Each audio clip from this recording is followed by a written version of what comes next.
Guys, marami akong tarot card. Pwedeng ito yung gamitin sa pagpapahula. Pwede rin ito. Mga magaganda ang mga results, mga cards na ito. Kung ano man yung depende sa problema, depende sa pahulaan. Kung ano man yung cards na piliin nyo, pwede ito, pwede rin ito. Maganda ito lahat na cards. At marami pa akong tarot cards na magagamit kung sakali na magpapahula kayo.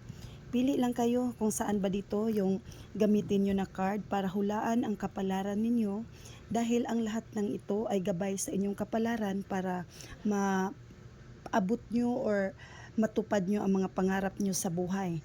Ang paghuhula ay hindi naman lahat na masasabi ko yun na talaga yung mangyayari sa buhay nyo. Isa lang itong guide, isa lang itong babala para sa mga mangyayari, pero hindi naman lahat na makikita dito ay tama talaga.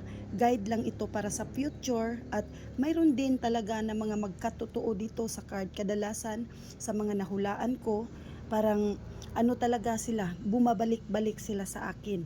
Dahil sila yung marami na akong mga suki, mga customer na nagpapahula ng paulit-ulit sa akin. Mula 20 years ako nagsimula dito, araw-araw akong may client na nagpapahula.